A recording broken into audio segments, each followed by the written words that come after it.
Hello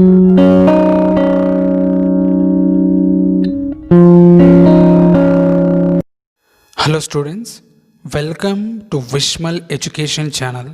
ఈరోజు మనం మాట్లాడుకోబోయే topic LTTE, liberation tigers of Tamil ఈలం.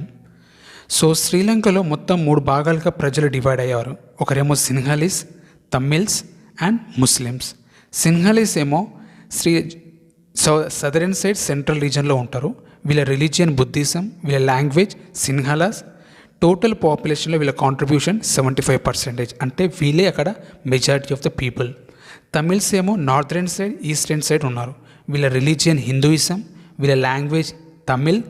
Total పాపులేషన్లో వీళ్ళ కాంట్రిబ్యూషన్ ఓన్లీ 15%, అంటే వీళ్ళు అక్కడ మైనారిటీస్. నెక్స్ట్ ముస్లిమ్స్, వీళ్ళ కాంట్రిబ్యూషన్ టోటల్ పాపులేషన్లో ఓన్లీ 10% మాత్రమే.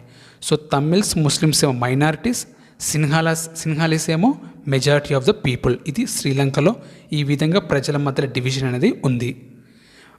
బ్రిటిషర్స్ టైంలో ఈ పీపుల్స్ మధ్య డిఫరెన్స్ అనేది ఇంకా కొంచెం పెరిగిపోయింది. అది ఎలా సార్? ఒకటేమో కమ్యూనల్ రిప్రజెంటేషన్, అంటే డివైడ్ అండ్ రూల్. ఒక కమ్యూనిటీ వాళ్ళు వాళ్ళ లీడర్ని వాళ్ళే సెలెక్ట్ చేసుకోవాలి. వేరే కమ్యూనిటీ వాళ్ళు కలిపి ఇలా లీడర్స్ సెలెక్ట్ చేసుకునే ప్రాసెస్ కాదు. డివైడ్ అండ్ రూల్ అనే సిస్టమ్ తీసుకురావడం వల్ల ఒక కమ్యూనిటీస్ మధ్యలో డిఫరెన్సెస్ అనేది పెరిగిపోయింది. Second, government jobs. ఈ గవర్నమెంట్ జాబ్స్లో 80% ఆఫ్ ద జాబ్స్ మొత్తం తమిళియన్స్ మాత్రమే తీసుకోవడం జరిగింది. ఎందుకంటే వాళ్ళకి ఎడ్యుకేషన్ బాగా ఉండడం వల్ల వీళ్ళే జాబ్స్ ఎక్కువ తీసుకున్నారు. దీనివల్ల సింహలీసే ఎక్కువ ఇబ్బంది పడ్డారు. సింహలీస్ ఏమో మెజారిటీ ఆఫ్ ద పీపుల్ అవ్వడం, ప్లస్ వాళ్ళకి గవర్నమెంట్ జాబ్స్లో లిమిటెడ్ ఏదో మైనారిటీస్ లాగా జాబ్స్ దొరకడం వల్ల వీళ్ళు తమిళ్స్ పైన చాలా కోపంగా ఉన్నారు. ఇలా ఈ 2 ఇన్సిడెంట్స్ బ్రిటిషర్స్ టైంలో జరిగాయి. తర్వాత 1948లో బ్రిటిషర్స్ శ్రీలంకకి ఇండిపెండెన్స్ ఇవ్వడం జరిగింది. శ్రీలంకలో ఉన్న పీపుల్స్ పార్లమెంటరీ డెమోక్రసీ అయితే బాగుంటుందని దాన్నే వాళ్ళు అడాప్ట్ చేసుకున్నారు. సో పార్లమెంటరీ డెమోక్రసీలో ప్రాబ్లం ఏంటంటే అక్కడ మెజారిటీని మాత్రమే రూల్ చేయగలుగుతారు. అంటే మైనారిటీస్ ఎవరైనా ఆ కంట్రీలో ఉంటే వాళ్ళ సొంతంగా గవర్నమెంట్ ఫామ్ చేసుకునే కెపాసిటీ ఉండదు. వాళ్ళ డిమాండ్స్ని ఈ సిస్టంలో ఖచ్చితంగా ఫుల్ఫిల్ చేస్తారనే నమ్మకం కూడా ఉండదు. సో ఇలాంటి సిస్టమ్ని శ్రీలంకలో యాక్సెప్ట్ చేశారు. సో అలా ఈ సిస్టమ్ యాక్సెప్ట్ చేసిన తర్వాత ఎలక్షన్ జరిగాయి. ఈ ఎలక్షన్స్లో సింహాలా పార్టీస్ వాళ్ళు గవర్నమెంట్ ఈజీగా ఫామ్ చేయగలిగారు. ఎందుకంటే వాళ్ళే కదా majority of the people. Tamils minorities అవ్వడం వల్ల లిమిటెడ్ సీట్స్తో అడ్జస్ట్ అవ్వాల్సిన పరిస్థితి వచ్చింది. సింహాలీస్ ఎవరైతే గవర్నమెంట్ ఫామ్ చేశారో వీళ్ళు ఒక 2 ఇంపార్టెంట్ డెసిషన్ తీసుకున్నారు. ఒకటేమో లాంగ్వేజ్ గురించి. ఏంటి లాంగ్వేజ్ గురించి? సింహాలా అనే లాంగ్వేజ్ని అఫీషియల్ లాంగ్వేజ్గా వీళ్ళు డిక్లేర్ చేశారు. ఈ అఫీషియల్ లాంగ్వేజ్ డిక్లేర్ చేయడం వల్ల ఏమవుతుంది సార్ ప్రాబ్లం? ఒకటి, గవర్నమెంట్ జాబ్స్ కాడ దీని ఇంపాక్ట్ చాలా సివియర్గా రావడం జరిగింది. ఎవరైతే ప్రజెంట్ గవర్నమెంట్ జాబ్స్లో వర్క్ చేస్తున్నారో, ఎవరైనా గవర్నమెంట్ జాబ్స్కి అప్లై చేయాలనుకున్నారో వీరిద్దరికీ సింహాలా లాంగ్వేజ్ ఖచ్చితంగా వచ్చి తీరాలి. ఈ లాంగ్వేజ్ రాకపోతే గవర్నమెంట్ జాబ్స్ ఉన్న వాళ్ళు రిజైన్ చేయాలి, లేదా గవర్నమెంట్ జాబ్స్ కానీ అప్లై చేసిన వాళ్ళు నాట్ ఎలిజిబుల్ అనేది జరిగింది. దీనివల్ల ఎంతోమంది తమిళియన్స్ ఎవరైతే గవర్నమెంట్ జాబ్స్ ఉన్నారో వాళ్ళు ఫోర్సిబుల్గా రిజైన్ చేయాల్సిన పరిస్థితి వచ్చింది. ప్లస్ అప్పుడప్పుడే గ్రాడ్యుయేట్ అయిన తమిళ్స్ వాళ్ళు ఎవ్వరు కూడా ఈ గవర్నమెంట్ జాబ్స్కి అప్లై చేయడానికి ఇన్ఎలిజిబుల్ అయ్యారు. ఈ విధంగా తమిళియన్స్ ఈ లాంగ్వేజ్ డిసిషన్ వల్ల బాగా సఫర్ అయ్యారు. నెక్స్ట్ డిసిషన్ ఎడ్యుకేషన్ పరంగా. సో తమిళియన్స్కి అంటే రిజర్వేషన్ అనేది సింహాలీస్కి చాలా ఎక్కువగా ప్రొవైడ్ చేశారు. ఎందుకు ఆ డిసిషన్? ఆల్రెడీ తమిళ్స్ బాగా ఎడ్యుకేటెడ్ పర్సన్స్ ఉన్నారు, కానీ సింహాలీస్లో అంత ఎడ్యుకేటెడ్ పర్సన్స్ ఎవరు లేరు. సో సింహాలీస్ కూడా ఎడ్యుకేషన్ ప్రొవైడ్ చేయాలనే ఇంటెన్షన్తో వీళ్ళకి రిజర్వేషన్ అనేది చాలా ఎక్కువగా ప్రొవైడ్ చేశారు. అంటే ఇక్కడ తమిళ్స్లో ఖచ్చితంగా టాప్ మార్క్స్ వస్తే తప్ప వాళ్ళకి సీట్ రాదు. వేరే సింహాలీస్లో పాస్ అయినా యావరేజ్ మార్క్స్ వచ్చినా సరే వాళ్ళకి కావాల్సిన కాలేజెస్ సీట్స్ రావడం జరుగుతుంది. ఇలా తమిళియన్స్ని ఈ ఎడ్యుకేషన్ పరంగా కూడా బాగా ఇబ్బంది పెట్టడం జరిగింది. సో ఈ 2 ఇన్సిడెంట్స్ ద్వారా శ్రీలంకలో ఉన్న తమిళ్స్ వాళ్ళు 2 పార్ట్స్గా డివైడ్ అయ్యారు. ఒకరేమో ఆర్మ్డ్ గ్రూప్స్, ఇంకొకరేమో పొలిటికల్ గ్రూప్స్. ఆర్మ్డ్ గ్రూప్స్ వాళ్ళ డిమాండ్స్ ఏంటంటే సపరేట్ కంట్రీ అవ్వాలనే డిసిషన్తో వీళ్ళు ఉన్నారు. అంటే శ్రీలంకలో తమిళియన్ ఏరియా మొత్తాన్ని కలిపి ఒక కంట్రీగా ఫామ్ చేయాలని వీళ్ళ డిమాండ్. పొలిటికల్ గ్రూప్ వాళ్ళ డిమాండ్ ఏంటంటే ప్రొవిన్షియల్ గవర్నమెంట్స్కి ఎక్కువ ఆటానమీ ఇవ్వాలని, అంటే స్టేట్ గవర్నమెంట్స్ ఎక్కువ పవర్స్ ఇస్తే బాగుంటుందని పొలిటికల్ గ్రూప్ వాళ్ళ డిసిషన్. ఆర్మ్డ్ గ్రూప్ వాళ్ళు వాళ్ళ డిమాండ్ ఫుల్ఫిల్ చేసుకోవడానికి వాయిలెన్స్ అనే స్ట్రాటజీ వాళ్ళు ఫాలో అయ్యారు. వేరాస్ ఈ పొలిటికల్ గ్రూప్ వాళ్ళు వాళ్ళ డిమాండ్స్ ఫుల్ఫిల్ చేసుకోవడానికి నాన్ వాయిలెన్స్ అనే స్ట్రాటజీని ఫాలో అయ్యారు. ఇలా సివిల్ వార్ అనేది శ్రీలంకలో స్టార్ట్ అయ్యింది. సో ఈ సివిల్ వార్ అనేది శ్రీలంకలో 1983 నుంచి 2009 దాకా ఈ సివిల్ వార్ అనేది జరిగింది. అంటే దగ్గర 26 ఇయర్స్ శ్రీలంకలో సివిల్ వార్ అనేది ఉండేది.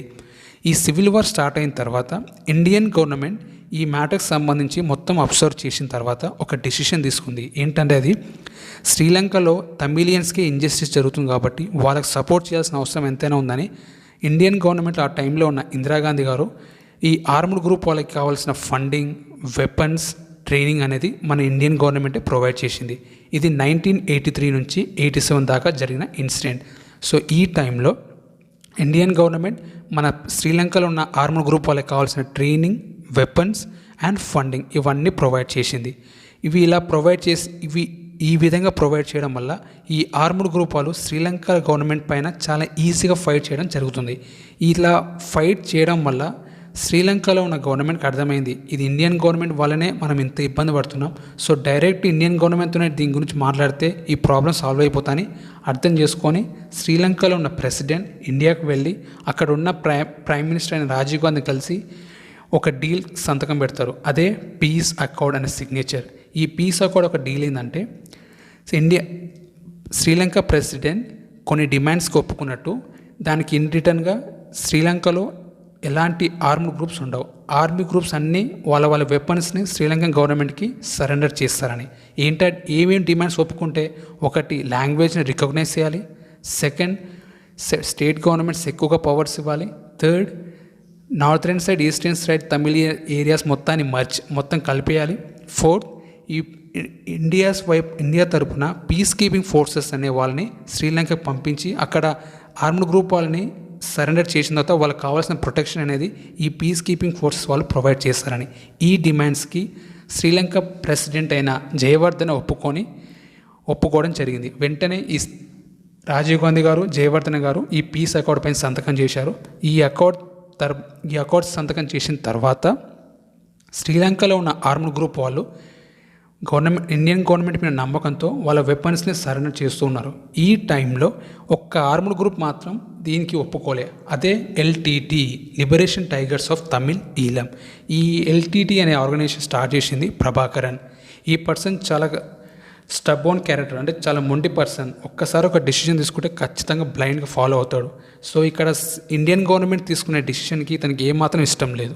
ఇతని మైండ్లో స్ట్రాంగ్ ఒకటే డిమాండ్ ఉంది, అదే సపరేట్ కంట్రీ. దానికోసం ఇతను స్ట్రాంగ్గా ఫైట్ చేస్తున్నాడు. So Indian peace keeping forces ఇతని దగ్గర శ్రీలంకకి ల్యాండ్ అయ్యారు. అక్కడ ఆర్మ్డ్ గ్రూప్ వాళ్ళు ఎవరైతే శ్రీలంక గవర్నమెంట్కి సరెండర్ అవుతుండ్రో వాళ్ళకి కావాల్సిన ప్రొటెక్షన్ ప్రొవైడ్ చేస్తున్నారు. ఇంకెవరైనా ఆర్మ్డ్ గ్రూప్ వాళ్ళు శ్రీలంకన్ గవర్నమెంట్కి సరెండర్ అవ్వకపోతే వాళ్ళ దగ్గర నెగోషియేషన్ చేయడం స్టార్ట్ చేశారు. ఎవరైనా అయినా ఒప్పుకోకపోతే వాళ్ళపైన ఫైరింగ్ అనేది ఓపెన్ చేయడం స్టార్ట్ చేశారు. దీనిలో ఎవరు ఒప్పుకోలే, ఎల్టీటీ వాళ్ళు ఒప్పుకోలే కదా. సో వీళ్ళపైన ఇండియన్ పీస్ కీపింగ్ ఫోర్సెస్ వాళ్ళు ఫైరింగ్ చేయడం స్టార్ట్ చేశారు. ఇండియన్ పీస్ కీపింగ్ ఫోర్సెస్ వాళ్ళు ఫైరింగ్ చేయడం స్టార్ట్ చేయడం వల్ల ఎల్టీటీ వాళ్ళ పవర్ అనేది తగ్గిపోతూ వస్తుంది.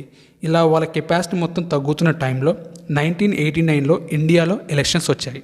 ఈ ఎలక్షన్స్లో రాజీవ్ గాంధీ గారు ఓడిపోయారు. ఆయన ఓడిపోవడం గల main reasons corruption charges. So ఆయన ఓడిపోయిన తర్వాత ఇండియాలో కోalition గవర్నమెంట్ అయినా ఫామ్ అయింది. ఈ గవర్నమెంట్లో విపి సింగ్ గారు ప్రైమ్ మినిస్టర్గా ఇండియాలో ఎలక్ట్ అవ్వడం జరిగింది. విపి సింగ్ గారు వెంటనే ఇండియన్ పీస్ కీపింగ్ ఫోర్సెస్ వాళ్ళని విత్డ్రా చేసుకోమని చెప్పాడు.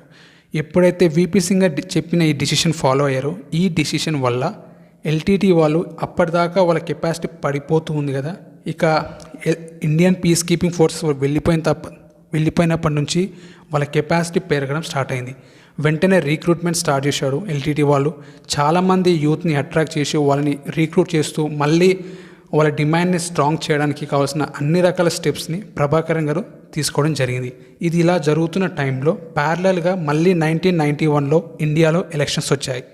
ఈ ఎలక్షన్స్లో మళ్ళీ రాజీవ్ గాంధీ గారు గెలిచే అవకాశం గట్టిగా ఉన్న విషయం ప్రభాకరన్కి అర్థమైపోయింది. వెంటనే అతను ప్రైమ్ మినిస్టర్ అయిన తర్వాత అతను చంపాలంటే చాలా కష్టం. సో ప్రెసెంట్ ఆయన ఎక్స్ ప్రైమ్ మినిస్టర్ కదా, ఇప్పుడు అతనికి సెక్యూరిటీ తక్కువగా ఉంటుంది. ప్లస్ ఎలక్షన్ క్యాంపెయిన్లో తిరుగుతున్నాడు కాబట్టి ఇంకా సెక్యూరిటీ చాలా తక్కువగా ఉంటుంది. ఇదే మంచి టైం కాబట్టి అతను చంపేస్తే ఈ ప్రాబ్లం ఇక్కడ సాల్వ్ అవుతుంది. దాని తర్వాత మనం శ్రీలంకలో ఫైట్ చేయొచ్చు అనే ఇంటెన్షన్తో ఒక అమ్మాయిని అపాయింట్ చేసి ఆ అమ్మాయి బాడీ మొత్తం RDX ఫిల్ చేసి ఆ అమ్మాయిని అక్కడికి పంపించారు ఎలక్షన్ క్యాంపెయిన్కి.